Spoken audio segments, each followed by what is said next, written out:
Selam hanımlar, men Olsu. Bugun men sizga Sepitda Pragani ko'rsatam. Ketdik.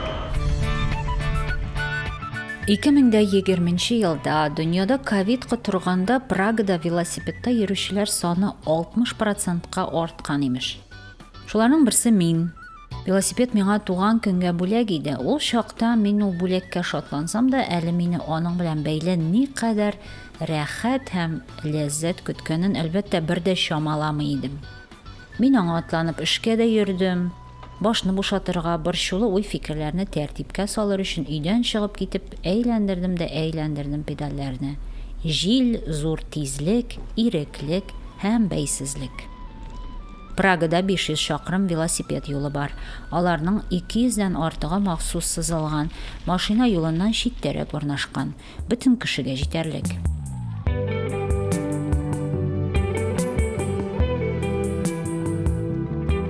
Vltava Chexiyaning eng uzun yilg'asi, 430 kilometr chamasi. Yilg'a bo'ylab yurib ko'zga ham jonga rahat, mening eng yaratgan yo'llarning birisi. Jay kuni munda kishi qo'yni, osh suv festivallari o'ta, bozorlar jiyila. Bugun shanba kun birsini kiribda shigar bizali yo'l ustida.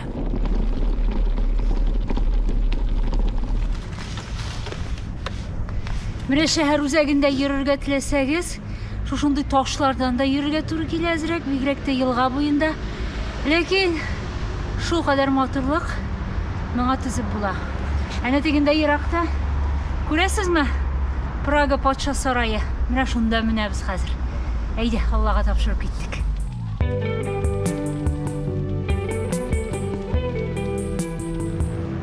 Hozir men mashhur Rudolfinum konsert zalida.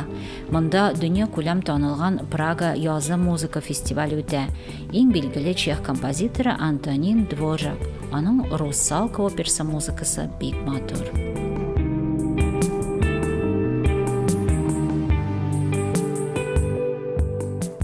Pragada 1,300,000 chamasi kishi yashaydi. Yilg'a shaharni ikkiga bo'lib, shaharga 14-asrda negiz solingan. Uning eng shashak otgan vaqtlari da shu shirda bo'lgan. Karl podsho 4-chi ezgi Rim imperatori ham Bohemiya podshosi zamonida Praga, Rim ham o'sha vaqtdagi Istanbul, Konstantinopoldan so'ng Yevropada eng tanilgan ham eng katta shahar bo'lgan ekan.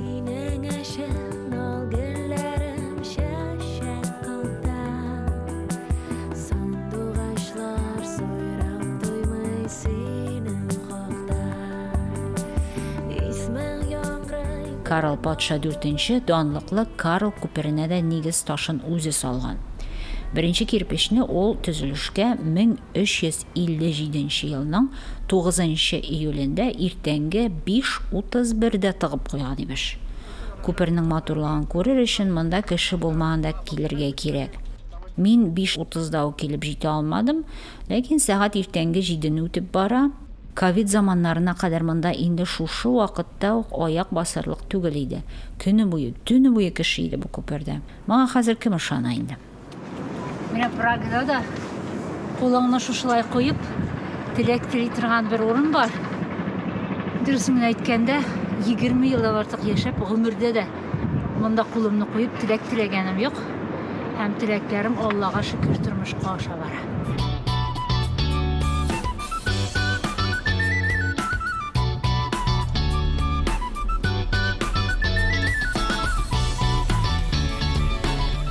Karl podsho 4-chining egiligi ko'p deganingda aning menga qadar yetdi. 14-asrda u ochgan universitetda men dazirak o'qib oldim.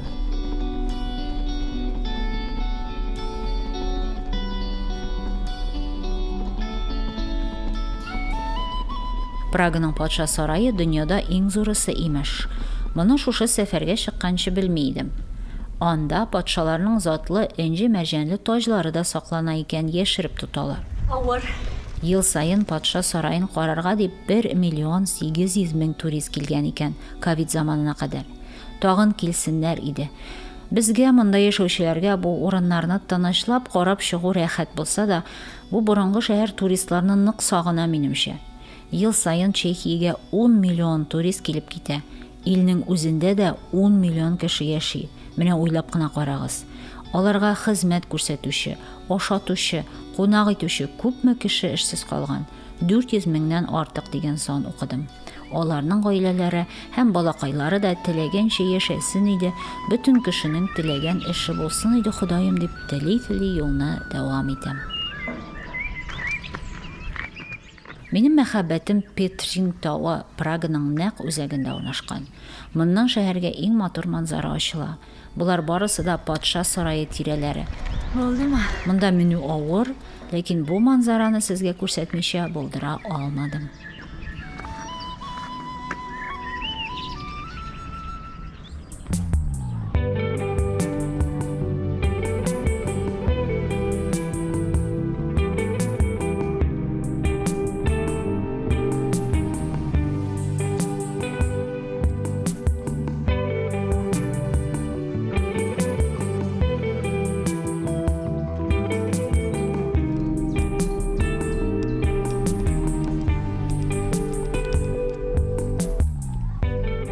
Петрин манарасы Париждагы Эйфель манарасын хәтерләтә. Аны салучылар имеш шуннан илһамланып кайткан. Ләкин ул 5 мәртәбә кечерәк. Аның түбәсенә менеп, Праганың кызыл түбәләрен, чиркәүләрен, күперләрен карап була. Петрин паркы елның теләсә кайсы вакытында да матур, ләкин май аемында аеруча рәхәт. Шия һәм алмагачлар арасында йөрү ул бушка ароматерапия һәм витамин D сеансына әйләнә. Курыкма, ялганнама, урлама.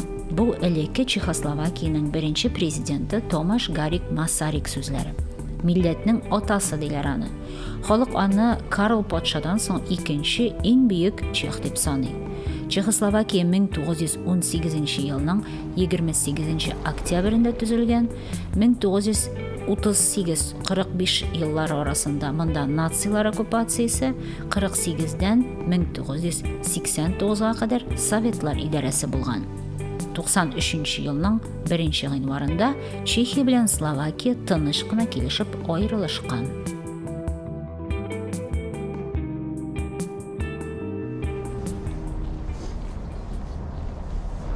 Прагада Джон Леннон дивары бар.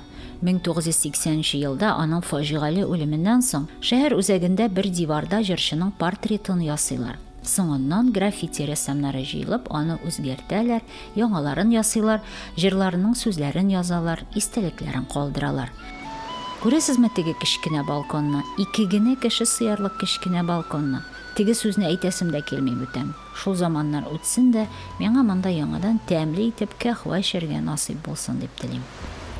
Иске шәһәр мәйданында күрми китми булмый. 10-нчы гасырда монда зур базар булган. 14-нче гасырда мэрия һәм шәһәр идарәләре төзелгән. Монда илнең иң зур яңа ел чыршысы куела. Ташлардагы 22 мең тәре узган ел коронавирустан үлгән кешеләр истәлегенә. Менә минем иң яраткан иң матур шимбә базарларның берсе. Велосипедтан төшәм, битлек киям һәм Наплавка базарына керәм. Пешеп кенә чыккан тәмле ипи һәм әле генә ясалган кәһвә исе борыннарны кытыклый. Бәхет шушы түгелме инде? Чын ләззәт.